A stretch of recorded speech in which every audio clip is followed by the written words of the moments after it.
y'all. Hello, hello. Good morning. If you're watching the replay, fast forward a few minutes. Just fast forward. I have my favorite mic has gone out, y'all. So, good morning, good morning, good morning, good morning, good morning. Just fast forward a few minutes. You'll be all right. Okay. This is me getting ready in the morning, and I bring it live so that folks know that I'm here. I'm going to India next month, so I'm trying to figure out how I'm going to go live in India because it'll be like 5 p.m. there. Okay, good. We are here. So good morning.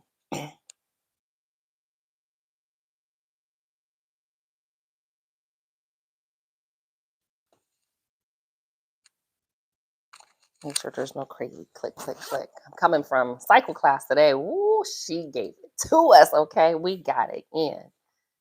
All right.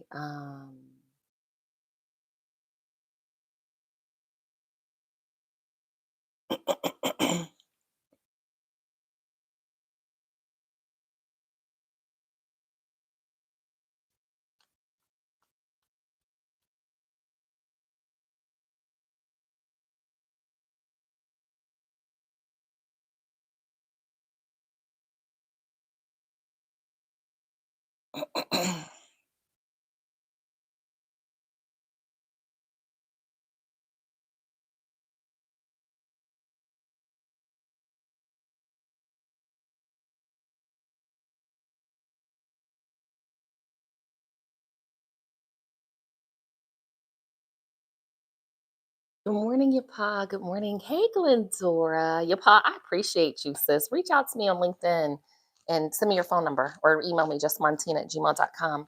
Glendora, let me know if you're going to be in town this weekend. I'm going to be at a couple of conferences, but I think there are things you might really like. So let me know if you want to hang out. Y'all give me just a minute. I'm wrapping up a few things before we get started. These calls have become so much fun for me.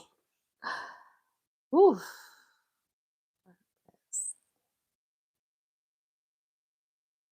I'm glad I keep my notes in my journals. Hey, Jim, you coming back to join us? How cool. That is so cool. Hello from Auckland, New Zealand. Yes, sir. We are doing good over here. Thanks for joining us. It's so fun to see men here. Hey, Cena. Good morning. Good morning. Grand Rising. All of the good stuff, y'all. We get started here in one more minute. I just want to, I always write down my notes just to stay focused. Believe it or not, these things coming to me are just like, wow. It's amazing how God is just downloading all of this to me. And this isn't even like my lane. I ain't even, doing this for money. Just think if I was, but I don't want to. I don't want to. I just want to help. All right, we're going to go ahead and get started. Let me pause. Let me pause. Yes. Okay. Awesome. Awesome. Awesome. Good morning. Good morning. Good morning. Good morning. Good morning. Yay, yay, yay, yay, yay. This is the day that the Lord has made. Let us choose to rejoice and be glad in it. Y'all know I love you. I honor you. No matter what your faith is, religion, beliefs, you are welcome. This is a safe place for women and wives that want to do the work. If you want to get and stay married, this is a safe space. If you are in a relationship, this is a safe space. If you want to attract the love you desire and deserve, this is a safe space. If you don't like men, this is not the place for you. Bye. Leave, leave, leave. We honor men. We love men. We want to be kind to men. We want to study men. We want to know more about them. We want to understand men opals, and we want to do the practical things to stay married, to honor men, be respectful, kind, and all the good stuff. Okay. So if you are a red pill, purple pill, black pill, blue pill, all those pill, different types of things, man, you're welcome here too, because we're women over here doing the work. So don't y'all come in here trying to play, troll us. We are really doing the work. And listen, I've been in your spaces before. I'm talking to my men for a minute where I've heard Coach Greg and I've listened to some, others. Actually, I can't even remember Dennis, and I've actually been on Dennis's show. And I'm going to tell you, I know that you all have dealt with some terrible women, but we've dealt with terrible men. And, I know a lot of men that have dealt with unfaithful women. I know a lot of women that have dealt with unfaithful men. So one or two maybe incidents should not tarnish your entire life. And that's part of the challenge with marriage. It is work. And, the epiphany hit me yesterday at the time you're watching this. So it really hit me in August 2024 where it's like, why is marriage so hard? And for me, it was like, oh, okay, it's hard because it's work every day, even when you don't feel like it. So if you don't feel like going to your regular job, you just don't go. You can call off. You say, I'm sick. I'm in the bed. I don't feel like it today. But every day in marriage, it's almost like even when you don't feel like it, that's when you have to press forward even more. And I'm not saying you gotta, dress up and be sexy and all that. I'm just saying it's about being kind and polite to someone that may have hurt your feelings the day before, that you might be frustrated with or annoyed with, or maybe they did some clown behavior, or as one of my girlfriends said, they have, crazy tendencies. So we're really trying to wrap our minds around men, just like men are trying to wrap their minds around us. And if you're not consistently doing some type of work in this space, it is very frustrating. And that's why I created this support call. So if someone shared this with you, you see it on Facebook. I don't have Facebook and all of the other social media. They really do care about you because we don't want to just go haphazardly in marriage and in life just trying to figure this out. We want to get it right. So, welcome, welcome, welcome. My name is Montina. And today, when I talk about, our marriage call, some of us are of the age where we remember the game Frogger. Okay, Frogger. Remember? So, like, it was a game you used to play, go to an arcade or play it. Like, I don't even know if it's around anymore. But the frogs, you're trying to get them across the street and they get hit by cars. Show them, they smash. And that made me think about marriage. These are analogies that I come up with when I'm cycling, y'all. And I thought that's like reminds me of marriage, right? If I told you, really, they don't tell us these things, that 50%, you have a 50% chance of just failure of getting across the street. You probably, some of y'all just ain't gonna cross the street ever. You're gonna figure out a way not to cross the street to get where you want to go, right? And the Frogger is the same concept. We are literally like the wives, the brides, and we're trying to get to the next level in life without losing too many lives, which means not getting, too many withdrawals from the love bank. Okay.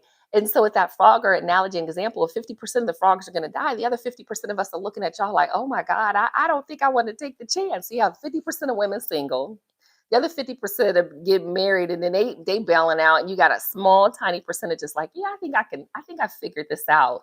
And a lot of figuring it out is the practical things, emotional maturity, pray before you say, radical acceptance, humor, some things you just got to find funny. Sometimes you might think your husband is a little challenged with you, and it has nothing to do with you. His work has challenged him. Maybe he's doing some coaching and the kids are challenging him. Maybe his mom, his dad, his kids, especially if you're in a blended family, them adult kids are a trip. And you all know I talk about the step kids. I've never in my life heard people talk about step kids because I- it's just a foreign concept to us, right? So you marry this person, and it's not his kids; it's her kids. It's some of it is even inappropriate in terms of the ask from the ex-wives or the baby mama, whomever. Some of the asks are like, wait a minute, you still asking for these things? Some people, I know people that have shared with me that there's people that are married that are divorced and the ex-wives still control everything about that person's life. They're sitting in the house while the other person is there dating this person. That is so weird. So there's some just odd situations that people just don't talk about. And I want to talk about them. So 50% of first marriages, they just end in divorce. In second marriages, 67% end in divorce, but a lot of it is external. Now that I know what I know, that's why I want to come on and say, oh, I understand why. Especially if you have any kids in that house, ooh, it can be a war zone. Third marriages, oh my God, my husband and I are both in third marriages. Yes, I've had three husbands. I'm his third wife, and it was us. It was me. I'm gonna just talk for myself. And only 5% of people are crazy enough to do it. So what do you do if you want to get it right? Well, I'm glad y'all asked. I'm glad you're here. We do the battlefield of the mind, and really just a quick devotion today. This really is us dealing with things in our mind from a meditation standpoint. Be healed. Today she just says meditate and be healed. Attend to my words, consent to my saying. She has a proverb here. Let them not depart from your sight. Keep them in the center of your heart. For they are life to those who find them, healing and health to all their flesh. It's the words. So, really, even if it's not the Bible, biblical Christian words, it is the words that you are seeing, the words that are in front of you, the words from any of the books that you read. I mean, my faith is so big. I read everything. But remember, one of the defining words for meditate is to attend, consider, Okay, this passage of scripture that says that the words of the Lord are a source of health and healing to the flesh. Well, obviously, words, you want to have words that are feeding your brain, your mind, your soul, your spirit. Meditating, ponder, thinking about the word of God in our mind will actually affect our physical body. And Joyce Meyer says, my appearance has changed during the past 18 years. People tell me I actually look younger than she did when she started studying the word. And I'll tell you, I met her in person many, many years ago, and I was at a conference and actually won a backstage pass. It was crazy. And she looks pretty amazing. My grandma's 87. She looks pretty amazing. So I think it's just being at peace. You get to a point in your life where you're just at peace. You're just not moved. I'm one of them people, not too much moves me. I have really, really, really strong boundaries. So there's power that comes from the words. And I'm actually, I love my books. I'm bringing out some more. I'll be taking them off my bookshelf. One of the things that I'm holding from the power is I want to share some more books attached. If you haven't read this book, even if you're married, a lot of these books still read them. You really need to understand your attachment style because I think that they change. My husband and I both were secure attachment styles. You can be anxious, you can be avoidant. I'm not going through all of these, but understand when your husband does something, why it frustrates you and why it irritates you. Because remember, I'm coming here every day saying it's work, it's work, it's work. That's just what it is. And the challenge with marriage is it's work when you don't feel like it. But it's also the challenge in being fit.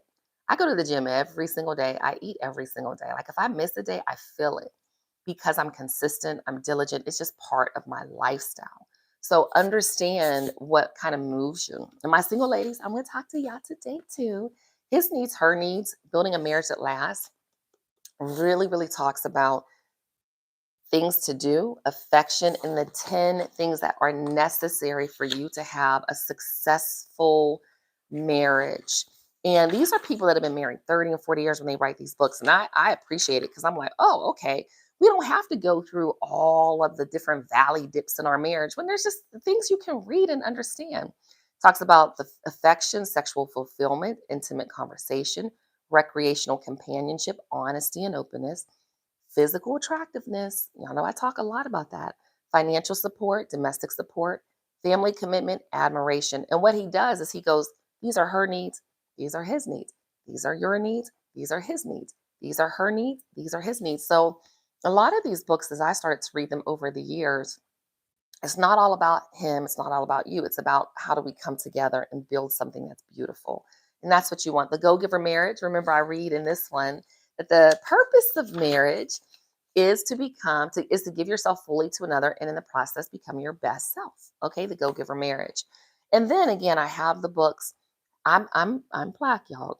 So I read things how to love a black man, but it's applicable for all men. It really is.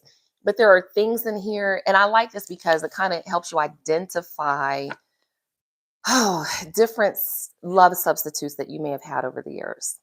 Love substitutes. We have all gone through something. Okay, could have been from your father, issues you may have had, uncle, grandpa, first love, disappointments. Just go through life. Okay, it's like you don't get up every day, and if you didn't wash for, oh my God, probably a few days, you'd be like, oh, this ain't working.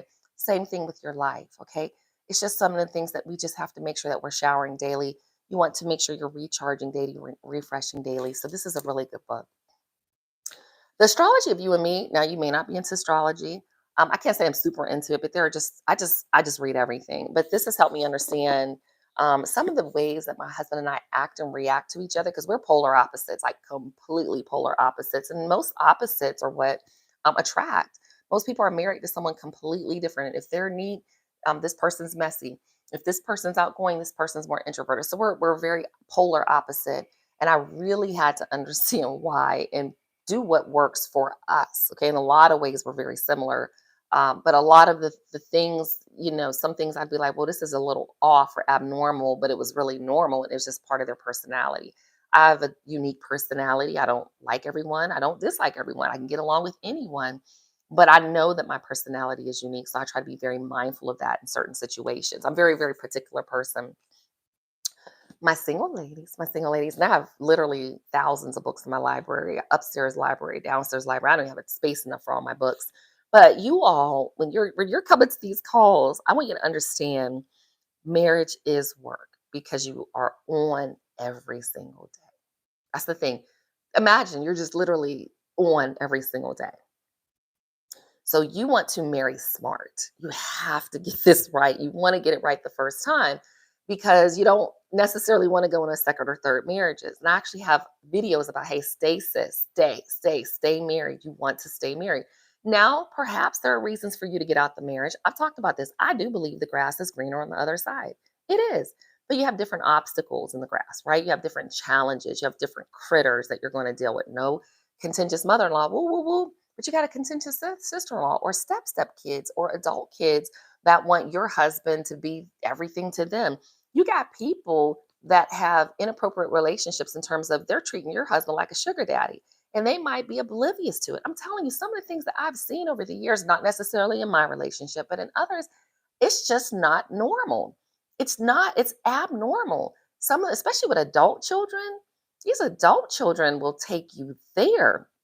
And I'm telling you, I have a son, I have two daughters, and I treat my son like a grown man. Because if you are actually, let me tell you something I've learned over the years, and I had a really, really good pastor, and I read a lot of books. And I probably, as my son gets older, he probably wonders why I didn't coddle him as much as a lot of moms do. But it's because now my son is a husband. He is a man. He is a provider. He don't call and ask me for nothing. If he does, it is because he really, really, really, really needs it. But he is a man. He is a father. How you gonna be a father and a man and a provider if I'm coddling you and taking care of you? So a lot of the things that we're doing, we have to step back because it impacts our marriages. So y'all better marry smart. Advice for getting the right one. Y'all better read these books. And the other one is some of y'all getting at an age, and I talk about this. I have a video that went super viral. It's called The Clearance Rack. And I mean no harm. Y'all take it from my heart. But some of y'all are on the clearance rack. You're at an age where you don't have a lot of options.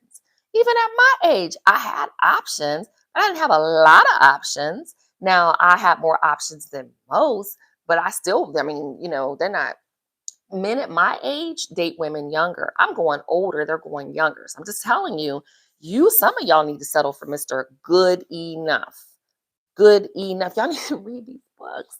All right, so let's make this practical. You have power from all of the resources available to you. Prayer.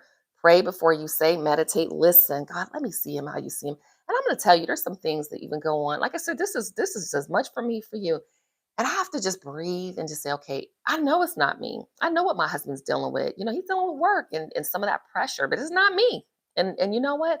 Sometimes I'm just like, hey, how was this or how was that? And I just let him talk it out. The book I'm reading now, once I can really get through it and sharing, take some cliff notes, it is phenomenal. And I'll probably share it. I'm going to create something around it because it's things I've been doing unintentionally, but they are intentional now, and I get it. And this book was written in 1992, the one I'm referencing. So the next thing is we have to understand our purpose in the marriage to become our best version. If you're not becoming your best version, again, go introspective and say, what do I need to do differently? Because again, these men, they have crazy tendencies. Mine is crazy. Menopause. There are things that people do that are just odd, especially as you get older, and you don't quite understand. But there's a rhyme and reason. And the last thing is making it practical. And I'm going to get through this pretty quick because I got to head to a board meeting this morning. So I go to a lot of board meetings. I'm going to run for public office. And these are a lot of my agendas. And I actually have to get another agenda book because I run out of space.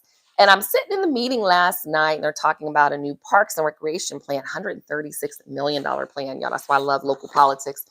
And they had an acronym, CARE. And they were talking about really caring about our community, creating amazing recreational experiences. And I thought, oh, that is so cool. Didn't think anything of it until again, I'm in the gym riding on my bike. These things and they literally just come to me. I think about these things. They just, I'm cycling, y'all. I'm getting in. And today I wanted to talk about, first I thought, kind of sometimes in marriage, it feels like a tug of war. But the more I thought about it, I was like, we have to genuinely care. If you do not genuinely care about your husband, you have to go get therapy, sis. I know some of y'all personally in real life. I know some of the men have hurt you. Some of y'all been in long marriages. You dealt with some adultery. You dealt with some real stuff, but y'all got to go get help for these things because therapy turns what hurts into something that heals. To literally just go through and think something's going to change without any help is insanity. Like I'm looking at you like you kind of crazy. Like this is not going to work. You could do all of this work, but But sometimes you need somebody to tell you that it's not you. You might need that affirmation again. And I'm not a therapist. Now my good friend Glendora is a therapist, but y'all got to pay people for you know, their professionalism. They have licenses in these spaces. Okay. So it's important. So genuinely care. But what I put for us was create amazing or awesome romantic experiences, create recreational experiences. Y'all know that nookie nookie time.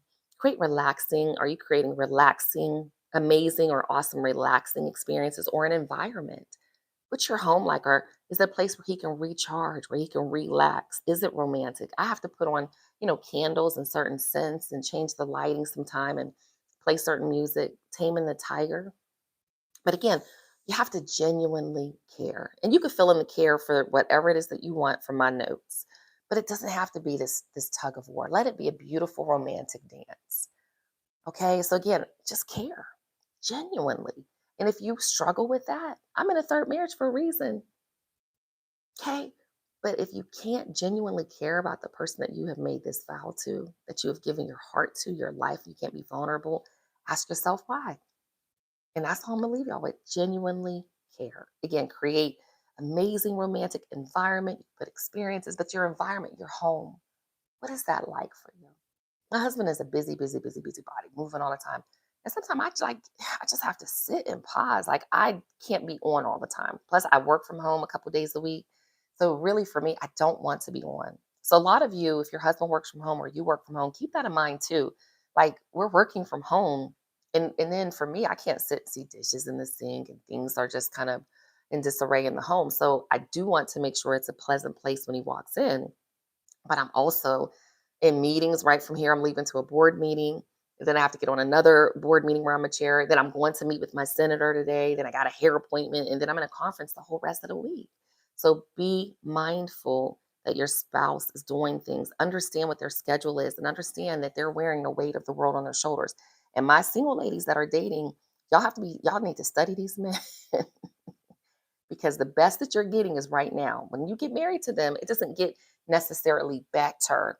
They are who they are. You can't hide who you are. At the core, you are who you are.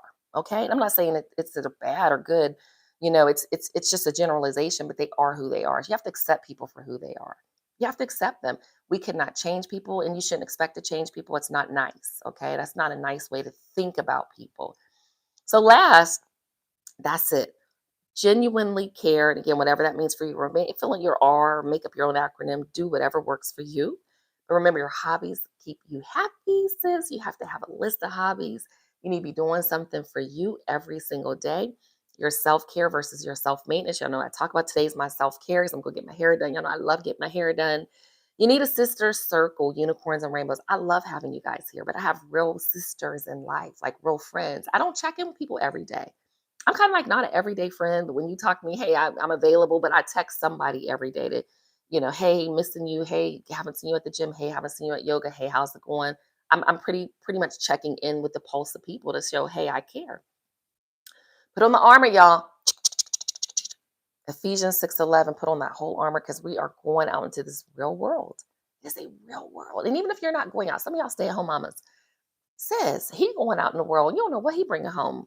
I'm very funny about people touching me. Like now, you live in the South, everyone wants to hug you, but I stay prayed up. And certain people I don't let touch me or take pictures with me. I'm just very, like I said, very peculiar, very particular. And I just am. But that's it. Like today, I'm gonna have a lot of transfers of energy. A lot of transfers of energy. Be mindful of that. No weapon formed against you shall prosper. Why? Because the joy of the Lord is your strength. You got this, sis. You got this. Okay. You go out today. You make today amazing. And I'm also going to look here in the chat. Your Pa, thank you for doing such an awesome job. Hey, Glendora. Hey, Cena. Hey, Jim. Jim's hanging out with us. Awesome. Awesome. Thank you so much. Jim says all women are beautiful. Okay, he come and hang out with us. Okay, here he is. He said, honest question. I'm a very successful white single man. Are white men and black men very different? Yeah, Jim, the experiences are different. I don't know if y'all are different, but the experience is different. I've never dated white men or I've never dated anyone other than black men, but I've always had other men attracted to me of other races. So if that makes, especially Asian men, it's really funny, y'all. African men too. Big Tit online. Hey, hey, hey, hey, hey, hey, look here. Hello, hello.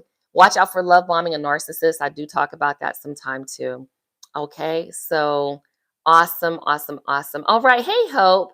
So, y'all, I gotta run. Let me get to this board. I'm going just like this to this board meeting. Y'all show up authentically yourself, no matter what space you're in. You belong in that space. You deserve to be there. Again, you show up authentically yourself. Okay. Have an amazing rest of the day, and I'll see y'all tomorrow. Thanks for joining me. Bye, y'all.